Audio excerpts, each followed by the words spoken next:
बड़े भाग्य से बड़े पुण्य से मिला गुरु का चातुर्मास। बड़े भाग्य से बड़े पुण्य से मिला गुरु का चातुर्मास। वर्षा योग में धर्म की वर्षा रचेगी एक स्वर्णिम इतिहास।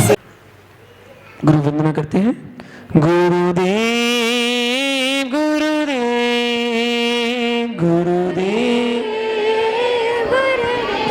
गुरुदेव गुरुदेव गुरुदेव गुरुदेव। तू ही माता तू ही पिता है, तू ही माता तू ही पिता है, तू ही माता तू ही पिता है, तू ही माता तू ही पिता है, तू ही सच्चा देव गुरुदेव गुरुदेव गुरुदेव। गुरुदेव। हे अंतर्यामी जग के स्वामी, हे अंतर्यामी जग के स्वामी, हे अंतर्यामी जग के स्वामी, हे अंतर्यामी जग के स्वामी, तेरा ही सच्चा भेष गुरुदेव गुरुदेव गुरुदेव गुरुदेव। भोले भाले भगवन मेरे मान लिए क्यों बैठे हो, भोले भाले भगवन मेरे मान लिए क्यों बैठे हो। भूल हुई क्या हमसे भगवन, क्या तुम हमसे रूठे हो, भूल हुई क्या हमसे भगवन, क्या तुम हमसे रूठे हो। भोले भाले भगवन मेरे मान लिए क्यों बैठे हो, भोले भाले भगवन मेरे मान लिए क्यों बैठे हो। आँखें खोल कर देखो भगवन, आँखें खोल कर देखो भगवन, क्या हम तुम्हें चढ़ाते हैं, क्या हम तुम्हें चढ़ाते हैं। भोले भाले भगवन मेरे मान लिए क्यों बैठे हो, भोले भाले भगवन मेरे मान लिए क्यों बैठे हो। तू ही देवा कर तू ही सुधा कर, तू ही देवा कर तू ही सुधा कर, तुझ में न राग न द्वेष गुरुदेव गुरुदेव गुरुदेव। गुरुदेव। जन जन के प्यारे आँखों के तारे, जन जन के प्यारे आँखों के तारे, जन जन के प्यारे गुरुवर हमारे, जन जन के प्यारे गुरुवर हमारे। तुझ में न कोई भेद गुरुदेव गुरुदेव गुरुदेव गुरुदेव। गुरुवर तुम्हें नमस्ते हो, तुम ही सबसे सस्ते हो, गुरुवर तुम्हें नमस्ते हो तुम ही सबसे सस्ते हो, गुरुवर तुम्हें नमस्ते हो, तुम ही सबसे सस्ते हो, गुरुवर गुरुवर तुम्हें नमस्ते हो तुम ही सबसे सस्ते हो। इस काया को कसते हो, मन ही मन में हंसते हो, इस काया काया को कसते हो मन ही मन में हंसते हो। गुरुवर तुम्हें नमस्ते हो, तुम ही सबसे सस्ते हो, गुरुवर तुम्हें नमस्ते हो तुम ही सबसे सस्ते हो। गुरुदेव तुमको नमस्ते नमस्ते गुरुदेव, देव तुमको नमस्ते नमस्ते, गुरुदेव तुमको नमस्ते नमस्ते, गुरुदेव तुमको नमस्ते नमस्ते। तुम्हारे चरण में जो लग जाए रहने, तुम्हारे चरण में जो लग जाए रहे, तुम्हारे लग जाए रहने, तुम्हारे चरण में जो लग जाए रहने, वो पा जाए मुक्ति फिर हंसते हंसते। पा जाए मुक्ति फिर हंसते हंसते। गुरुदेव तुमको नमस्ते नमस्ते, गुरुदेव तुमको नमस्ते नमस्ते। गुरुदेव तुमको नमस्ते नमस्ते। गुरुदेव तुमको नमस्ते नमस्ते। गुरुदेव हमको है तेरा सहारा, गुरुदेव हमको है तेरा सहारा। तुम बिन जग में न कोई हमारा, तुम बिन जग में न कोई हमारा। गुरुदेव हमको है तेरा सहारा। गुरुदेव हमको है तेरा सहारा। मेरे वीर तुम हो, मेरे राम तुम हो, मेरे वीर तुम हो, मेरे राम तुम हो। मेरे वीर तुम हो, मेरे राम तुम हो। मेरे वीर तुम हो, मेरे राम तुम हो। मेरे लिए तो सभी धाम तुम हो, मेरे लिए तो सभी धाम तुम हो। तुझसा न जग में कोई भी प्यारा, तुझसा जग में न कोई भी प्यारा। गुरुदेव हमको है तेरा सहारा। गुरुदेव हमको है तेरा सहारा। तुम बिन जग में न कोई हमारा, तुम बिन जग में न कोई हमारा। तुम ही हो मुनिवर, तुम ही हो गुरुवर, तुम ही हो मुनिवर, तुम ही हो गुरुवर, तुम ही हो दर्शन प्रभु, तुम ही हो, तुम ही हो दर्शन प्रभु तुम ही हो। तुम्ही ने हमको चलना सिखाया, तुम्ही ने हमको पढ़ना सिखाया हो। तुम्ही ने हमको चलना सिखाया, तुम्ही ने हमको पढ़ना सिखाया। तुम्ही से जीवन मिला है हमको, तुम्ही से जीवन मिला है हमको। तुम्ही हो दर्शन प्रभु, तुम्ही हो, तुम्ही हो दर्शन प्रभु तुम्ही हो। तुम्ही हो मुनिवर, तुम्ही हो गुरुवर, तुम्ही हो मुनिवर, तुम्ही हो गुरुवर। तुम्ही हो दर्शन प्रभु, तुम्ही हो, तुम्ही हो दर्शन प्रभु तुम्ही हो। गुरुवरियाना पार लगाना, गुरुवरियाना भूल न जाना, चाहे हो कोई देश गुरुदेव, गुरुदेव गुरुदेव गुरुदेव। तू ही सहारा, तू ही किनारा, तू ही सहारा, तू ही किनारा। तू ही सहारा, तू ही किनारा, तू ही सहारा, तू ही किनारा। तू ही हमारा देव गुरुदेव, गुरुदेव गुरुदेव। गुरुदेव। तू ही आदि सागर, तू ही महावीर कीर्ति, तुम्हें आदि सागर, तुम्हें महावीर कीर्ति। तू ही विमल सागर, तू ही सन्मति सागर, तुम्हें विमल सागर, तुम्हें सन्मति सागर। तू ही राग सागर, तू ही विशुद्ध सागर, तुम्हें विराग सागर, तुम्हें विशुद्ध सागर। तेरे ही नाम अनेक गुरुदेव, गुरुदेव गुरुदेव। गुरुदेव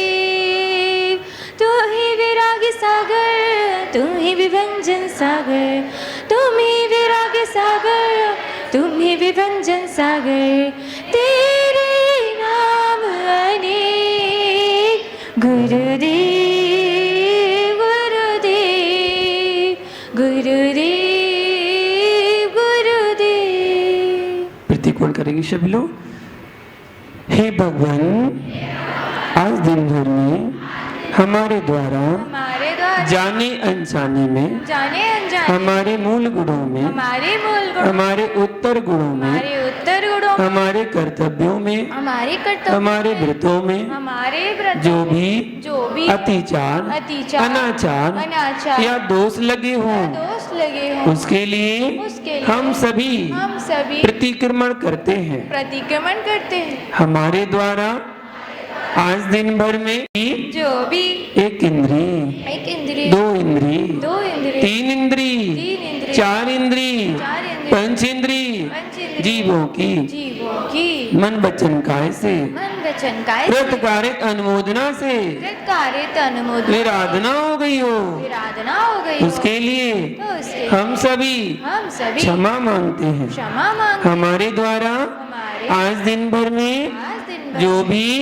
क्रोध किया गया हो, क्रोध किया, मान किया हो, मान किया, मायाचारी की हो, मायाचारी, लोभ किया हो, लोभ किया, हिंसा की हो, हिंसा की, झूठ बोला हो, झूठ बोला, चोरी की हो, चोरी की, कुशील किया हो, कुशील की, परिग्रह जोड़ा हो, परिग्रह सप्त व्यसन किए हो, सप्त व्यसन, देव शास्त्र गुरु की देव शास्त्र, निंदा आलोचना की हो, निंदा आलोचना, किसी मुनिराज की किसी मुनिराज निंदा में कोई सहयोग किया हो, कोई सहयोग किया, मेरे द्वारा जिन धर्म की अप्रभाव न हुई हो, अप्रभाव न हुई हो, उसके लिए हम सभी मन वचन काय से मन वचन काय क्षमा मांगते हैं। क्षमा मांगते हमारे सारे पाप हमारे सारे मिथ्या हो। मिथ्या हो। हे भगवान, हे भगवान, आज दिन भर में आज दिन हमारे द्वारा हमारे द्वारा खाने में, खाने में, पीने में, पीने में, चलने में, चलने में, फिरने में, फिरने में, उठने में, उठने में, बैठने में, बैठने में, सोने में, सोने में, बोलने में, बोलने में, घर के काम करने में, के काम करने यदि में, किसी जीव को यदि किसी जीव दुख हुआ हो, दुख हुआ कष्ट हुआ हो, कष्ट हुआ पीड़ा हुई हो, पीड़ा हुई वेदना हो, पहुंची हो, वेदना पहुंची घात हो, हुआ हो, घात हुआ, उसके लिए उसके हम सभी मन वचन काय से मन वचन काय से सभी जीवों से सभी जीवों से क्षमा मांगते हैं। क्षमा मांगते सभी जीव हमें क्षमा करें। हमें क्षमा हम भी करें, हम भी सभी जीवों को सभी जीवों को क्षमा करते हैं। क्षमा करते हैं। तस्मै क्षामि दुक्कडम, तस्मै क्षामि तस्मै दुक्कडम, क्षामि दुक्कडम, तस्मै क्षामि तस्मै दुक्कडम, क्षामि दुक्कडम। तस्मै क्षामि दुक्कडम। नमोस्तु करेंगे हे त्रिलोकीनाथ भगवान, नमोस्तु नमोस्तु नमोस्तु, हे वीतरागी भगवान, नमोस्तु नमोस्तु नमोस्तु, हे सर्वज्ञ प्रभु भगवान, नमोस्तु नमोस्तु नमोस्तु, ताई दीप में विराजमान तीन कम नौ करोड़ मुनिराजों को मारा बारंबार। नमोस्तु नमोस्तु नमोस्तु, पूज्य गुरुदेव विराग सागर जी, विशुद्ध सागर जी को मारा बारंबार। नमोस्तु नमोस्तु नमोस्तु, परम पूज्य पाध्याय श्री विभंजन सागर जी मुनिराज को हमारा बारंबार नमोस्तु नमोस्तु नमोस्तु। आपस में सब लोग हंस के कस के मुस्कुराते हुए जय जिनेंद्र भगवान की जयकारा लगाएं।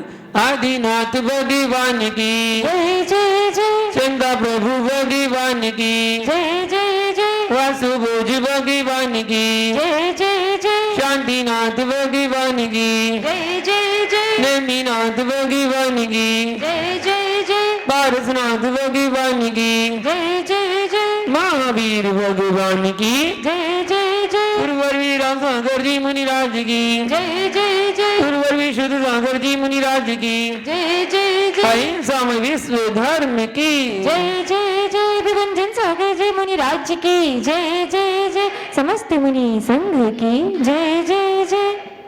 चार पंक्तियों के साथ गुरु भक्ति को अपना बना लिया, जिसका भी गम मिला अपना बना लिया।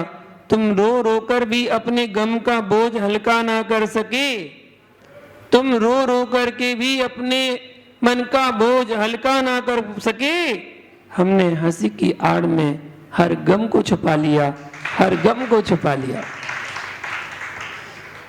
इसी के साथ चलते हैं कुछ जिज्ञासा संबंधी समाधान के साथ।